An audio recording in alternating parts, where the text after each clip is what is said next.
So many of us have heard the word hormone optimization bandied about.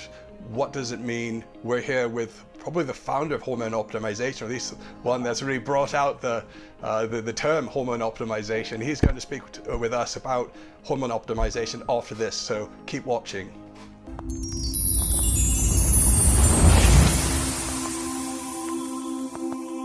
Hi, welcome to Balance My Hormones, where we help men and women on their journey to optimal hormone balance. If you're new to the channel, please consider subscribing, liking, and leaving comments so we can find out what you're interested in.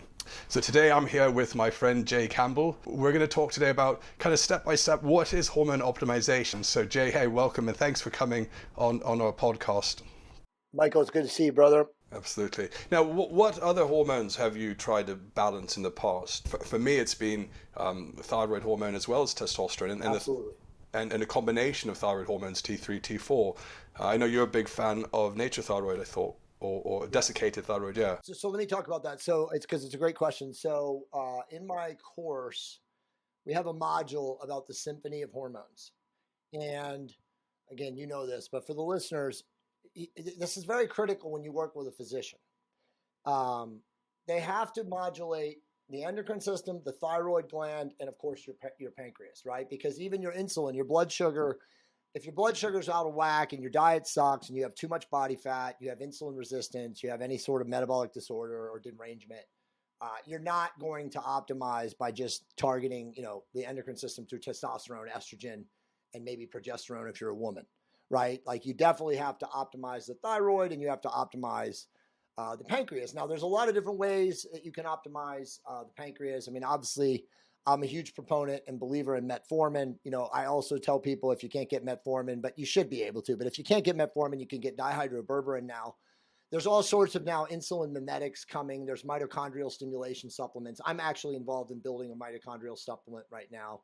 So there's a lot of ways that you can, suppress blood sugar, improve insulin sensitivity, obviously by lowering your body fat and improving your cardiovascular fitness and and increasing muscle mass. But yeah, dude, like that's critical. Like you cannot just target hormones without targeting the thyroid and also doing something with your insulin, your pancreas, because it just, they all work in conjunction. It's like a circle, right? So if you're just hitting one part of the circle, then eventually the other ones are going to fall off. And whenever I see docs that don't prescribe desiccated thyroid, really targeting T1 through T4, that's a big point that you're missing because, optimizing testosterone without optimizing thyroid, will cause at some point potentially dysfunction or dysregulation, and again, not in everybody, but in most people, especially the older you are. Yeah, I noticed as I was getting into my mid-40s, or God, it's weird to say mid-40s, that, I was knackered after exercise and it wasn't rejuvenating me. And so lucky that we had a doctor that was working with us who understood a combination of autoimmune disease like Hashimoto's, as well as starting with levothyroxine and working into T3 as well, or liothyronine. And there were some cases when nature thyroid or natural desiccated thyroid was an option. Now, it's all about, well, besides balance, but it's also about logistics of care and availability of certain medications. And, there have been shortages of the natural desiccated thyroid. Right. There's been inconsistencies with how concentrated they are or the extracts. So sometimes you have to go with what's most available because having something that's close to ideal is better than having nothing at all. Right. And so we use either a combination of T3 and T4. Sometimes people are fine on just levothyroxine T4, and it just depends on how the symptoms are being relieved. Sometimes it's a topping up, and other times if it's like an autoimmune disease, I think it's kind of nearly a full replacement in some cases. But that's the doctor's discretion, and it's something that I'm happy to have been on the journey for. Yeah, exactly. I mean, we all are different, man. We're all biochemically unique. There's no cookie cutter templates for any of this stuff. It happens as it happens. It's going to happen for some people. It's not going to happen for other people. But yeah, that's why you have to really be, as I always say, you got to be the proactive scientist of your own health. I stole that statement from Dr. Jim Meehan. I kind of added it to it a little bit. But as I say in my course, there is no one out there pouring through your medical records, looking to help you age more gracefully, live longer and live and optimize stronger, right? So it's like, it's all about you. You have to take ownership of your personal health. And, a lot of people, and I'm sure you get this is your biggest, stoppage point for people when they want to work with you is, they say, well, I can't afford it. I'm a middle class employee or worker or whatever. And, I can only pay blank. And, my copayment is this for my, bullshit insurance. And it's like, dude, let's look at this the opposite way. Let's reverse engineer this. You can't not afford to optimize your hormones and optimize your health because one cardiovascular incident, type 2 diabetes and gout and some sort of ocular, incident, that's $100,000. That is a statistical fact. That's not coming out of your insurance. That's coming out of your own pocket. See, people don't realize this kind of shit until they have it happen to them.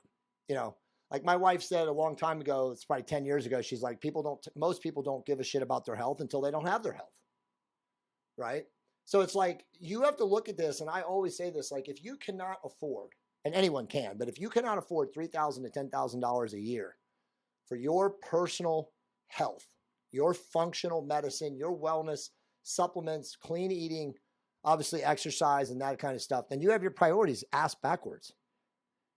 How many guys have you seen, Michael, have come to you who are 50 years old or close to 50, and they've got 10 million in the bank from their business, and they literally have one foot in their grave for 300 pounds? You know what I'm saying? Like, they don't tell me, but there are quite a few people that are in a very bad way at that age range, and they just want to feel better. But to that point, many of them also want to just have it set and forget it. Right? It's like those old infomercials about the I don't know that oven or whatever. You set it and you forget it. Button. Yeah, so it's called, and that's how a lot of people want to be. And then there are other people who want to tinker more with their healthcare. Oh, let me do a daily dose, or let me try this, and let me try that, and that's an option too. But I think the majority, if they're kind of, and I don't want to assume all people who are corporate directors or busy lifestyles, they probably don't want to be bogged down with the medication, or even think of themselves as a sick patient. Right. Well, I think it's a mixture, exactly as you said. And I know, for example, like for me and like my brand and who I attract people like you and me. I attract people that are all about like, hey man, I want to take it to the highest level possible, right? Like, what can I do? Like, how can I tweak this? How can I do this? But to your point, when you get to a level of success in life, regardless of what your income is, I mean, obviously success is defined differently, but when you get to a place where you feel good about who you are, you have self-appreciation, blah, blah, blah. Now it's a matter of like, okay, well, what can I do to go from here to there?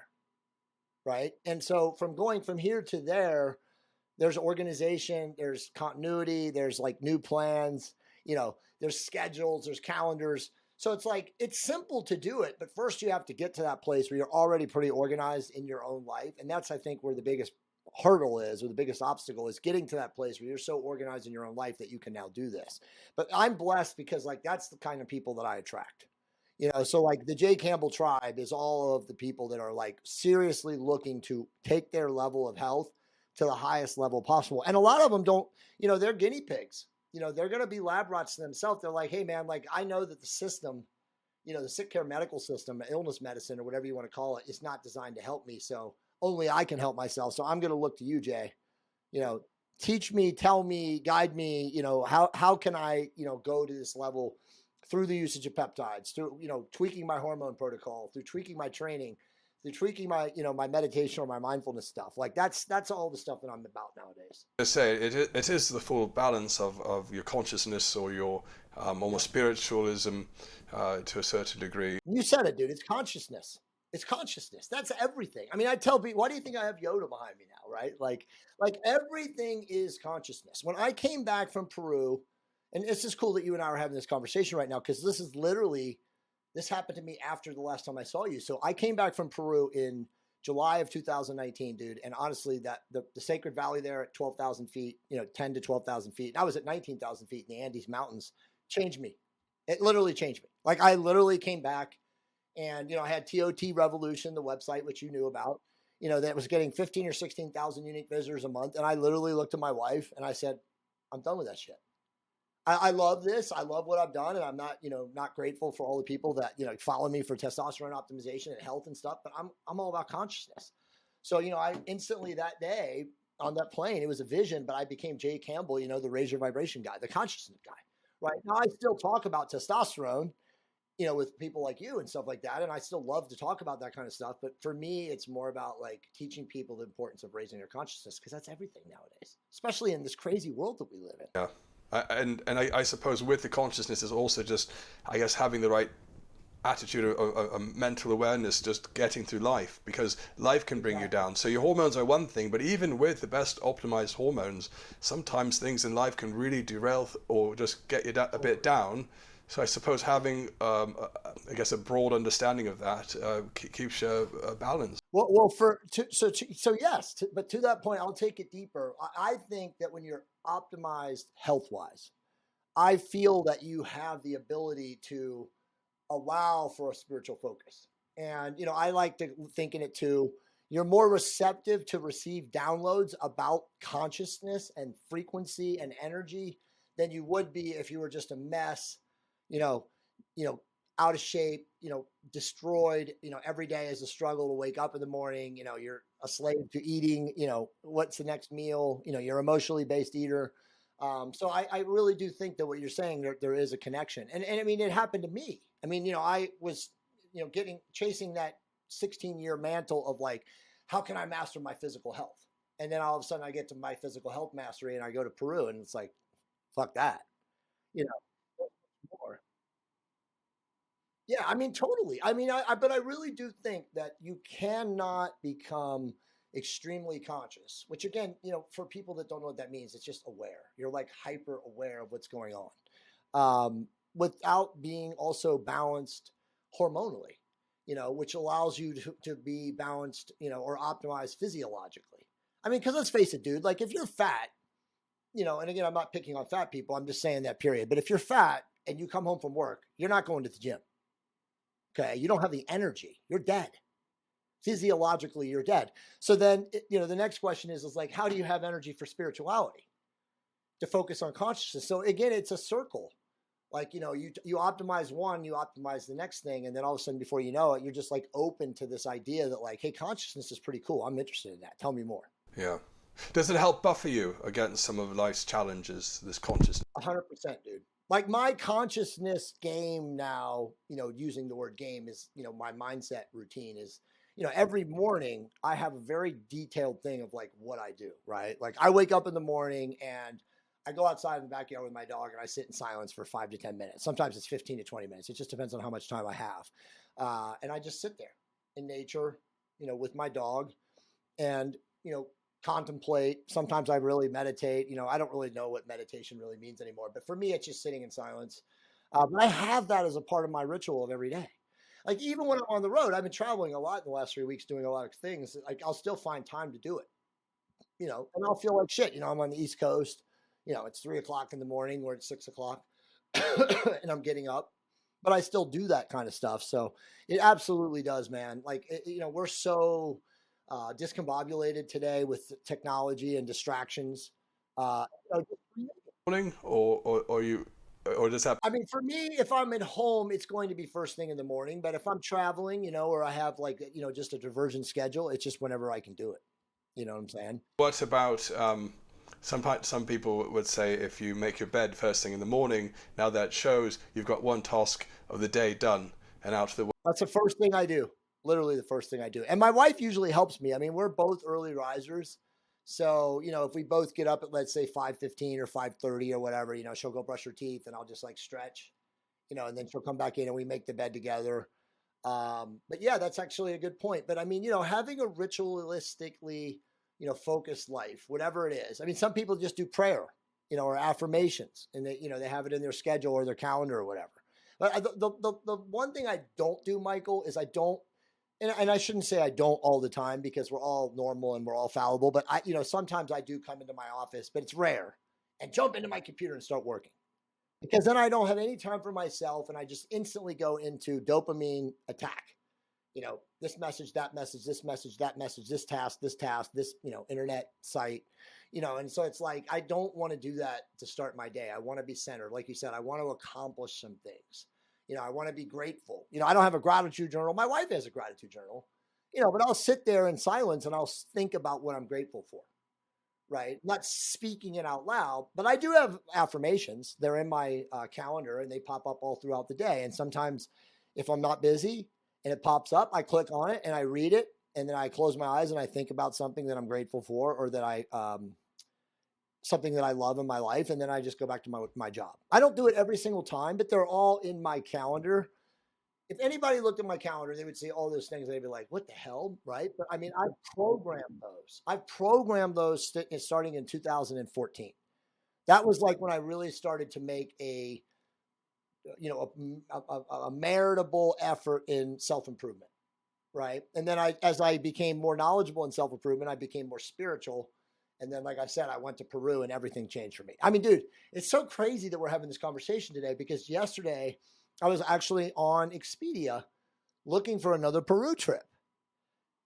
Because yeah, I'm involved with this company now that produces shows. It's forbidden.tv. It's the number 4.